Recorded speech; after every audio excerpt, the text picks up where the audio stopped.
इस मामला में हमें बताया जाता है खिलाड़ी डेमंस कहे जाने वाले अवतारों को कंट्रोल करते हैं और तलवार और जादू से लड़ते हैं। एक मल्टीप्लेयर लड़ाई के मैदान में अपनी मुट्ठी से ही सभी दुश्मनों को मार गिराता है और एक डीमन किंग जो लड़ाई करने का क्षमता असाधारण थी, यहाँ तक कि गॉड तक भी हरा देता था। फिर एक स्कूल का सीन दिखाया जाता है। वहीं पर हमारे मेन कैरेक्टर नारुमित्सु को दिखाया जाता है, जहाँ उसके पास किशिमारु आया होता है जो सभी को बुली करता है। वो नारुमित्सु को बुली करने ही आया होता है। वो नारुमित्सु को बुली करने लग जाता है, उसके स्कूल बैग को एक किक मार देता है और नारुमित्सु को कॉलर से पकड़कर उसे फर्श पर गिरा देता है। फिर अपने चिल्लर पार्टी से पानी मंगवाता है नारुमित्सु के ऊपर डालने के लिए। ये देखकर नारुमित्सु की हालत खराब हो जाती है। वो मना करता रह जाता है, लेकिन किशिमारु उसके ऊपर पानी डाल ही देता है। नारुमित्सु गुस्सा हो जाता है और अपनी मुट्ठी कसते हुए कहता है, क्यों, आखिर मैं ही क्यों? उसे बोलता देखकर किशिमारु अपने दांत पीसता है और कहने लगता है, तुम मुझे आखिर क्यों घूर रहे हो? कहते हुए नारुमित्सु के ऊपर एक किक मार देता है और फिर नारुमित्सु के फेस में अपना पैर रखा होता है, जिससे नारुमित्सु बहुत ही पेन में होता है और कह रहा होता है, काश असली में गेम में मैं जितना अच्छा मूव करता हूँ डीएच में डीमन किंग आरएन के जैसा। सो गाइस, स्टार्टिंग में जिस डीमन किंग को देखा था वो एक गेम था, डीएच गेम, जो नारुमित्सु खेल रहा था। फिर नारुमित्सु अपने घर जा रहा होता है। उसके सर पर बहुत ही ज्यादा दर्द हो रहा होता है। घर पर उसकी छोटी बहन उसका इंतजार कर रही होती है और नारुमित्सु के आने पर उसे वेलकम करती है, लेकिन वो देखती है कि नारुमित्सु के सर पर पट्टी बंधा होता है और वो उसके बारे में पूछने लगती है कि आखिर ये सब क्या हुआ। लेकिन नारुमित्सु उसे कुछ नहीं पता था और वो अपने कमरे में जाकर अपने बेड पर लेट जाता है। नारुमित्सु लेटा ही होता है कि साइड में रखे गेमिंग इक्विपमेंट को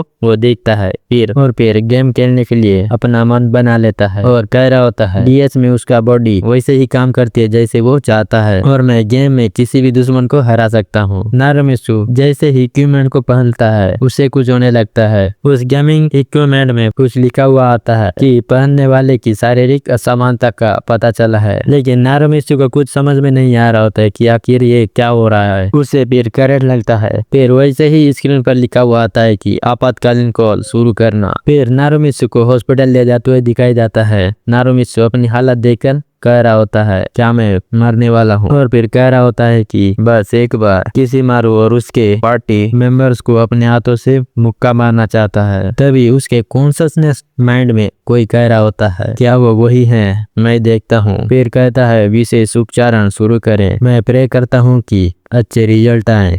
RN। फिर हमें कुछ देर बाद का सीन दिखाया जाता है। नारुमित्सु झटके से अपनी आंखें खोलता है और अपने आप को देखते हुए कहता है, क्या मैं जिंदा हूँ? मुझे पेन भी नहीं हो रहा। और फिर साइड में रखे युको का बैग देखता है। तभी हॉस्पिटल का वार्ड बॉय आता है और नारुमित्सु को अपनी कंडीशन के बारे में बताता है कि नारुमित्सु ठीक ठाक है और वो कल डिस्चार्ज लेने के लिए कहता है। फिर सीन चेंज होता है। हमें स्कूल का सीन दिखाया जाता है जहाँ नारुमित्सु जा रहा होता है और पिछले दिन हुए बातों को सोच रहा होता है। युको को रोने से रोकने के लिए उसे बहुत ही मुश्किल आई थी, इसीलिए नारुमित्सु अपने घर वालों को परेशान ना करने के लिए दूसरे दिन स्कूल आया होता है। लेकिन नारुमित्सु तब भी परेशान होता है क्योंकि उसे कुछ अजीब लग रहा होता है। नारुमित्सु परेशान होता है कि तभी उसके सामने किशिमारु आ जाता है। नारुमित्सु उसे अचानक देखकर घबरा गया होता है। किशिमारु नारुमित्सु को फिर से बुली करने की कोशिश करता है और उसके तरफ अपना हाथ बढ़ा रहा होता है। ये देखकर नारुमित्सु की हालत खराब हो रही होती है, लेकिन अचानक वहाँ से हट जाता है। दोनों ये देखकर हैरान हो जाते हैं। नारुमित्सु के ऐसा करने पर एक बंदा गुस्सा हो जाता है और फिर नारुमित्सु को मारने की कोशिश करता है, लेकिन नारुमित्सु उसे एक पंच मार देता है। लेकिन नारुमित्सु हैरान होता है क्योंकि नारुमित्सु उनके अटैक को स्लो मोशन में देख पा रहा होता है। ये देखकर और दो बंदे अटैक कर देते हैं। नारुमित्सु उनके हमलों को भी आसानी से देख पा रहा होता है और वो डॉज करके उस बंदे को कंधे से पकड़कर उसके पेट में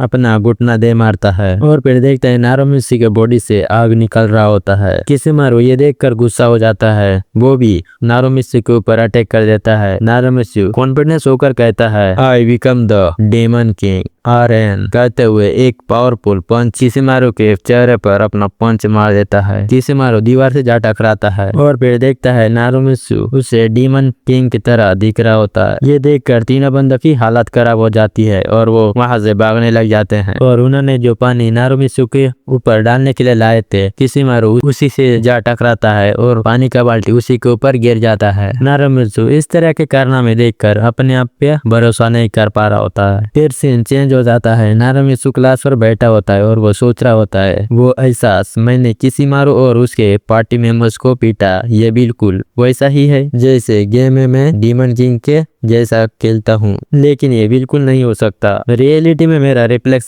बहुत ही खराब है और मैंने कभी लड़ाई भी नहीं की। अगर इसका कोई कारण हो सकता है तो शायद कल का सिर दर्द। नारुमित्सु डीमन किंग की इमेजिन करने लग जाता है और कह रहा होता है क्या मैं डीमन किंग की तरह हो सकता हूँ? फिर सोचता है नहीं, ये बिल्कुल नहीं हो सकता, ये तो मंगा की तरह हो जाएगा। मुझे लगता है कि इसका कोई जवाब ही नहीं है। इधर किशिमारू गुस्से से दीवार को मुक्के मार रहा होता है और वो कह रहा होता है उस नारुमित्सु को छोड़ने वाला नहीं हूँ मैं। तभी उसके चिल्लर पार्टी उसे डरते हुए किशिमारू को पीछे देखने के लिए इशारा कर रहे होते हैं। किशिमारू के पीछे एक बंदा खड़ा होता है जो काफी गुस्से से किशिमारू को देख रहा होता है और ये बंदा किशिमारू जैसे लोगों का लीडर होता है। किशिमारू के पीठ के आने पर बहुत ही ज्यादा गुस्सा होता है। वो किशिमारू के सीने पर एक पंच मार देता है। किशिमारू इस पंच से अपने घुटने में आ जाता है। चिहारू किशिमारू के गले से पकड़कर उसे पूछने लगता है कि आखिर उसे किसने पीटा। चिहारू के ऐसा करने पर किशिमारू नारुमित्सु का नाम ले लेता है। चिहारू कहता है चलो उसे मार डालो। फिर नारुमित्सु को दिखाया जाता है उसके पास मोमोजाकी आई होती है। उसने किशिमारू और उसके चमचों को पीटते देखकर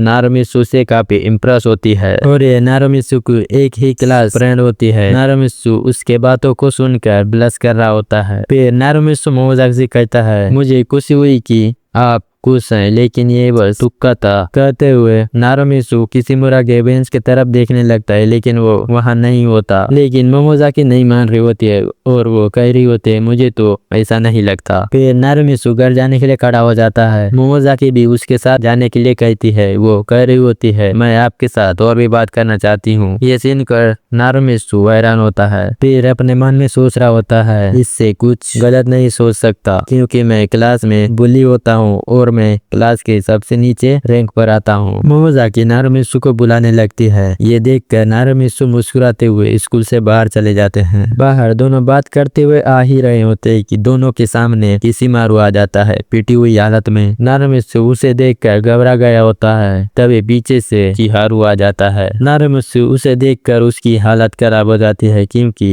वो जानता है कि चिहारू कौन है। चिहारू नारुमित्सु के सामने डेविल की तरह खड़ा हो जाता है और फिर अचानक नारुमित्सु के पेट पर पंच मार देता है। पंच खाकर नारुमित्सु जमीन पर बैठा होता है लेकिन वो हैरान भी होता है। पंच मारने के बाद चिहारू कहने लगता है आप तो बड़े ही कमजोर हैं। कहते हुए नारुमित्सु को खतरनाक किक मार देता है और उसे गले से पकड़कर उसके पेट पर बहुत ही बुरी तरीके से पंच मारना स्टार्ट कर देता है। नारुमित्सु इतने तेजी से आ रहे पंचेस को भी आसानी से देख पा रहा होता है लेकिन वो बच नहीं पा रहा होता है और कह रहा होता है मैं डर गया था और कांप भी रहा था। चिहारू नारुमित्सु को पीट कर वहां से जाने लगता है। नारुमित्सु वहीं पर पड़ा होता है पिटी हुई हालत में। तभी मोमोजाकी की चिल्लाने की आवाज सुनाई देता है। चिहारू मोमोजाकी को पकड़ा होता है। उस लूजर के साथ मत रहो, मेरे साथ रहो। इधर मोमोजाकी छोड़ने के लिए कह रही होती है। इधर नारुमित्सु को चिहारू एक डेविल की तरह दिखाई दे रहा होता है जो मोमोजाकी को पकड़ा होता है। चिहारू मोमोजाकी को बहुत ही गंदे तरीके से पकड़ा होता है और उसके साथ बहुत ही गंदे तरीके से छेड़ रहा होता है जिसे देखकर नारुमित्सु एक पोज में खड़ा हो जाता है और फिर उसके बॉडी से गोल्डन एनर्जी रिलीज होने लगता है और उसके माइंड में कोई कह रहा होता है मोमोजाकी को बचाना जरूरी है और कुछ भी नहीं। और फिर नारुमित्सु का आंख भी गोल्डन कलर का हो जाता है। फिर वो चिहारू के ऊपर अटैक कर देता है। नारुमित्सु चिहारू को एक पाम अटैक कर देता है जिससे मोमोजाकी छूट जाती है और इधर किशिमारू ये देखकर हैरान होता है। चिहारू नारुमित्सु के ऐसा करने पर गुस्से से अपने घुटनों के बल बैठा होता है। इधर नारुमित्सु अपने बैग को नीचे रखता है और कह रहा होता है मोमोजाकी को छूने की हिम्मत भी मत करना।